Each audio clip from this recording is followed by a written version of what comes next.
Professeur à l'Institut Jean Lamour.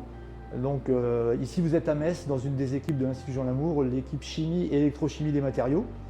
Et nous développons depuis à peu près 3 ans en partenariat avec trois autres équipes et 3 autres laboratoires, eh bien, le projet TIMO.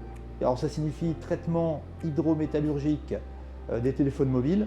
Et l'objectif, c'est d'arriver à valoriser un téléphone mobile. Alors pour ça, on a collecté pas loin de 19 000 téléphones auprès des particuliers, auprès d'Orange, même auprès de prisons.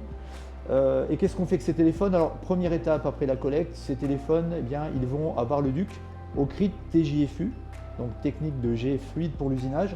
Et mes collègues meusiens ont développé un procédé de découpe automatisée de ce téléphone. Qui utilise une technique au jet d'eau. Le téléphone est découpé et en fait, qu'est-ce que c'est qu'un téléphone quand on va l'avoir entièrement découpé? C'est un écran. L'écran, il pèse à peu près, sur ce téléphone pèse 154 grammes exactement. Eh bien, vous avez un écran à 74 grammes, une batterie lithium-ion qui pèse 42 grammes, une coque qui est ici en polymère, à peu près 20 grammes, et ce qui nous intéresse, nous, c'est ça. La carte électronique, donc en l'occurrence ici, elle pèse 17 grammes. Cette carte électronique, une fois séparée du téléphone, elle va faire le chemin entre Bar-le-Duc et Vendeuvre pour aller donc à Géoressources, à la plateforme Steval, où nos collègues vont broyer cette carte électronique pour essayer de séparer les fractions, les différentes fractions, la fraction métallique avec la fraction des ferreux, puis l'aluminium, pour ensuite avoir uniquement ce qui reste sur la carte électronique.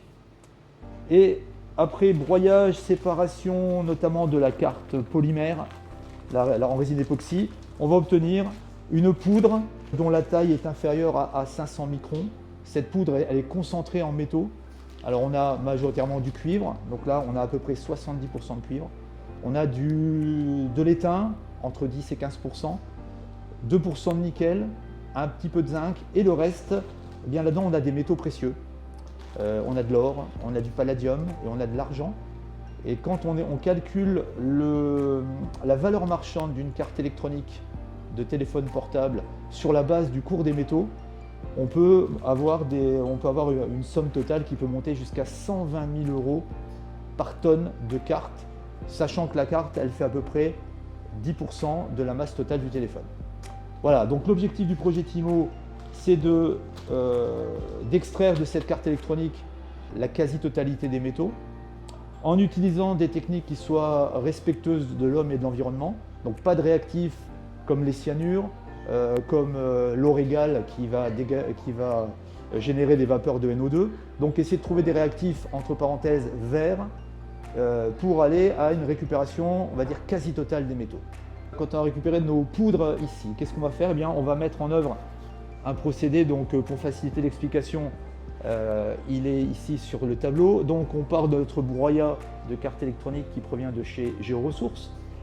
On va faire réagir ça avec un mélange qui contient de l'eau oxygénée, qui est considéré comme un oxydant vert, de l'acide sulfurique. On va obtenir, après filtration, un lexivia dans lequel on va retrouver le cuivre, l'étain, le nickel, le zinc, mais également un peu d'aluminium et de fer qui auraient échappé au traitement de séparation physique mis en œuvre par mes collègues vendopériens. Les résidus d'exfoliation, alors on ne les jette surtout pas parce que c'est eux qui font la valeur marchande du téléphone, enfin de la carte électronique, puisque dans ces résidus, on va avoir de l'or, du palladium, un peu d'argent métallique, mais de l'argent sous forme de sulfate, un peu de plomb, parce que bien qu'il y ait une directive européenne qui interdise l'utilisation du plomb dans les cartes électroniques, on a malgré tout du plomb dans les soudures, un peu de résine époxy qui aurait échappé à la séparation, et puis des fibres de verre, des fibres de silice qui renforcent la carte électronique. Voilà. Une fois qu'on on va travailler dans ce genre de réacteur, d'accord ? Donc là, c'est un réacteur pilote de 3 litres qui va être refroidi pour éviter que la température monte trop pendant l'opération. Une fois qu'on a terminé ça, on filtre et on obtient un lexivia qui est bleu, qui a la couleur des ions cuivre. Et dans ce lexivia, vous avez cette composition ici. La deuxième étape, elle va consister d'abord à récupérer l'étain. Pour récupérer l'étain, je vais dire que c'est plutôt facile. Il suffit d'augmenter un tout petit peu le pH du Lexivia et on va obtenir ce joli composé blanc. Ce joli composé blanc, c'est ce qu'on appelle de l'acide stannique. Et en gros, ce composé, c'est la matière première de l'industrie de l'étain. C'est avec ça qu'on va fabriquer donc de l'étain métallique. Alors, à savoir que les producteurs d'étain partent de minerais. Ces minerais sont enrichis et ces minerais d'étain contiennent à peu près en masse 50% d'oxyde d'étain, alors que là, on a un composé qui est pur. Il est tout blanc. Donc ça veut dire que c'est une matière première idéale pour des producteurs d'étain. À ma connaissance, des producteurs d'étain, il n'y en a plus qu'un seul en Europe et en gros 70% de la production mondiale d'étain, elle se partage entre la Chine et je crois l'Indonésie. Alors le résidu, donc ensuite une fois qu'on s'est débarrassé de l'étain, on va faire de l'électrolyse pour récupérer du cuivre. Les autres métaux présents ne vont pas gêner dans le procédé. Et en bout de chaîne, il nous restera des ions nickel, alors en faible concentration, mais quand on va avoir quand on en sera à des tonnes de broyat lixiviés, à la fin on va s'intéresser au nickel, puisque le nickel a une valeur marchande non négligeable, il vaut 2 fois plus que le cuivre. Donc l'idée c'est de récupérer tout ce qu'on peut récupérer dans ces lixivias. Et puis évidemment, on ne jette surtout pas le produit final. Alors j'ai oublié de vous dire que le dernier partenaire c'est le LRGP. Le LRGP dont notamment Hervé Mur qui est spécialisé dans tout ce qui est précipitation, cristallisation et donc qui nous a aidé pour justement optimiser la récupération de l'acide stannique.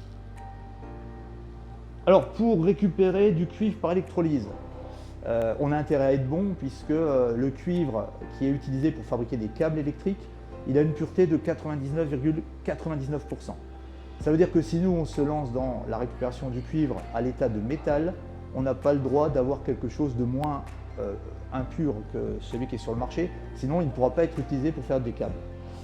Alors, il reste des métaux là-dedans, il y en a 2 qui vont poser problème, qu'on va éliminer avant de faire l'électrolyse. Ce sont les traces d'aluminium et notamment les traces de fer. Pour éliminer les traces d'aluminium et de fer, on a recours à un composé qui est biosourcé.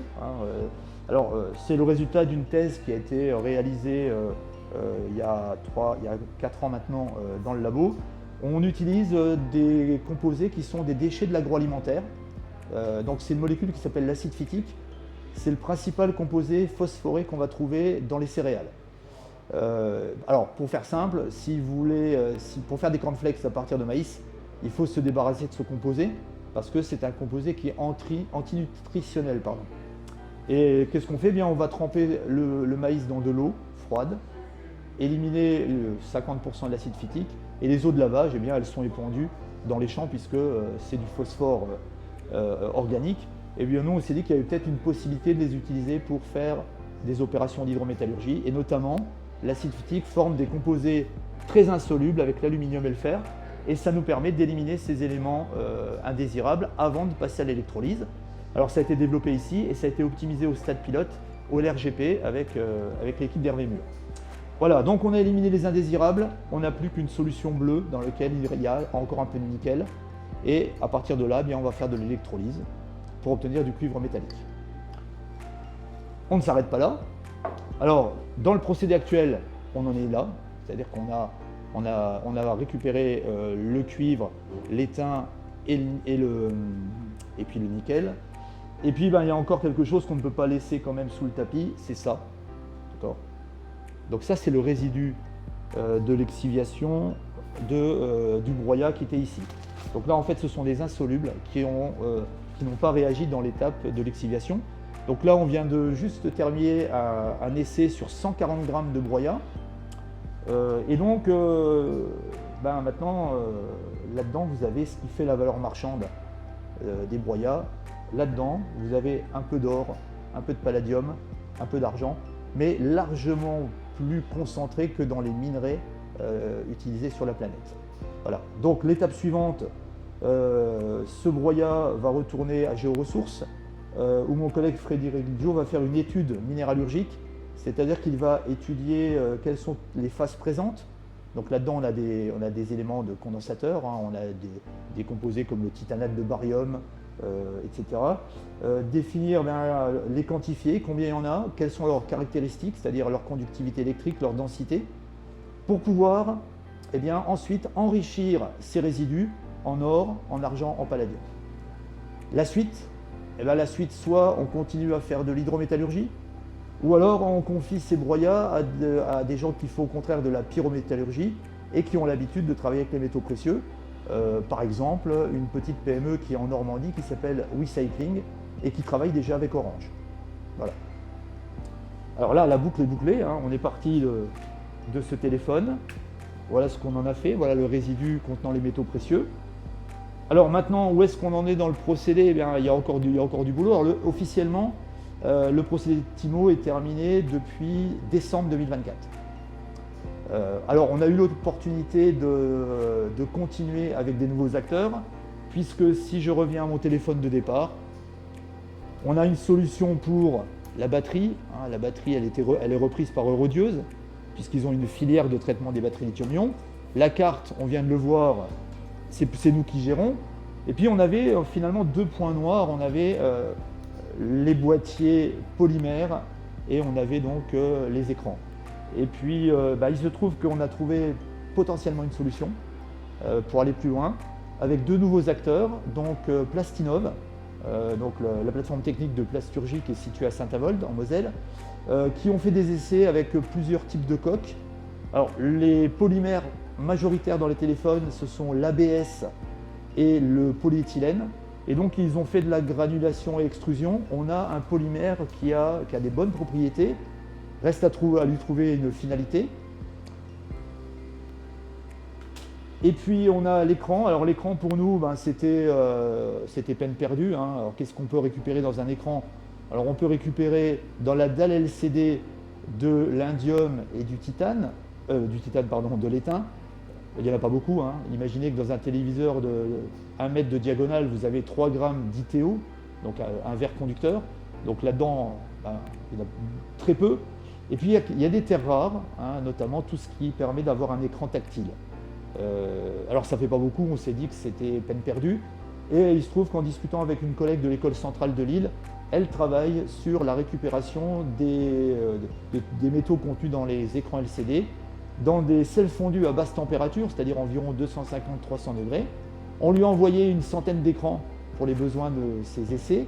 Et puis on a monté un projet. On a demandé un financement dans le cadre du PEPR recyclage. Malheureusement, j'ai eu le résultat il y a 15 jours. Le projet n'a pas été retenu. Et on avait fait une demande de 400 000 € de subvention pour continuer et aller jusqu'au stade pilote, puisqu'il y a quelques étapes qui seraient déjà facilement industrialisable. Voilà, et actuellement, on travaille à essayer de monter un consortium avec des industriels, avec des financeurs pour pas que le projet TIMO finalement s'arrête brutalement au bout des 3 ans de financement de l'ICL.